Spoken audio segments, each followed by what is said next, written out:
દોસ્તો એક ખૂબ જ સરસ મજાની વાત હું આજે તમારી સમક્ષ લઈને આવ્યો છું કે એ ગામની અંદર સરસ એવો મોટો ઘીનો વેપારી જે ગામો ગામ ફરી અને ઘીનો વેપાર કરે. હવે એવામાં બન્યું એવું કે થોડો સમય માટે ઘીની ખૂબ જ અછત આવી. ત્યારે ઘીના ભાવ ખૂબ જ વધવા લાગ્યા. ત્યારે એ વેપારીને મનની અંદર એવું થયું કે લાવને મારી પાસે જે પણ ઘી છે એનો હું સ્ટોક કરું, એનો સંગ્રહ કરું અને પછી જ્યારે ભાવ વધે તેનો ગામ લોકોને એ ઘી વેચું, જેથી કરીને મને આમાંથી સરસ મજાના ખૂબ જ વધારે પૈસા, મારી કિંમત કરતાં મને વધારે પૈસા મળે અને હું સારું એવું કમાવું, એવી એને લાલચ જાગી. પછી એને એ ઘી એમ કહેવાય કે એનો સંગ્રહ કર્યો અને એના એક જૂના ખંડેર જેવા ઘરની અંદર ઘીના ડબ્બાઓ એને રાખી મૂક્યા. થોડા દિવસ એને ઘીના ડબ્બાઓ રાખ્યા, પરંતુ થોડા દિવસ પછી એને વિચાર આવ્યો કે આજે હું આ ઘીના ડબ્બા અહીંયા રાખું છું અને રાખીએ કદાચ કોઈ સરકારી ખાતાવાળાની રેડ પડશે ત્યારે આ ઘી બધું પકડાઈ જશે તો મારા હાથમાંથી બધું જશે.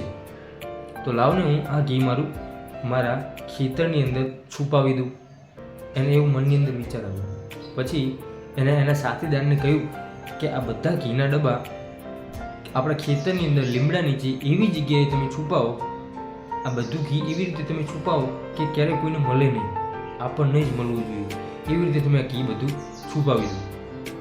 પછી એમ કહેવાય કે એના જે માણસો હતા, એના સાગરીતો, એ બધા ઘીનો ડબ્બો લઈ ગયા અને પછી લીમડા નીચે સરસ મજાનો ઊંડો એવો ખાડો કર્યો અને ઘી ત્યાં છુપાવી દીધું. અને ઘી છુપાવી અને જેવા એના માણસો પાછા આવ્યા ત્યારે એને કીધું પેલા ઘીવાળા ભાઈને કે અમે આ બધું ઘી છુપાવી દીધું છે અને ડબ્બા એના ખાલી આ પડ્યા, આ ખાલી ડબ્બા તમે લઈ લેજો. ત્યારે ઘીવાળો કે ખાલી ડબ્બા છે ને? તો પેલા લોકો કે તમે કીધું હતું ને કે ઘી બધું એવી જગ્યાએ છુપાવજો કે કોઈને મળે નહીં, આપણને જ મળે. એટલે આ ઘી બધું અમે ખાડો કરી અને ખાડાની અંદર દાટી દીધું છે અને માત્ર ને માત્ર ખાલી ડબ્બા હતા, અમે ડબ્બા લઈને આવ્યા છીએ. દોસ્તો આ આખી ઘટના આપણને એક જ વસ્તુ સમજાવે છે, એક જ વસ્તુ આપણા જીવનની અંદર આમાંથી ઉતારવા જેવી છે કે ક્યારેક વધારે પડતી લાલચ કરવામાં આપણી પાસે જે હોય છે આપણે એને પણ ખોઈ બેસીએ છીએ, એને પણ ગુમાવી બેસીએ છીએ.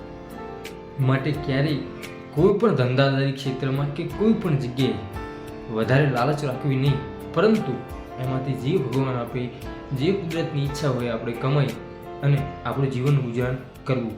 કોઈની પાસેથી ખોટા વધારે પૈસા લેવા નહીં, અથવા તો કોઈને કાળાબજારી કરી અને લૂંટવાનો પ્રયત્ન બિલકુલ ન કરવો. નહીં તો કુદરત બધું જોઈ રહ્યું છે અને બધું ધ્યાન છે, આજે નહીં તો કાલે એને વસૂલાત કરવી જ પડશે. દોસ્તો આ સરસ મજાનો મેસેજ આ વિડીયોના થ્રુ તમારી માધ્યમથી પહોંચાડવા માગું છું.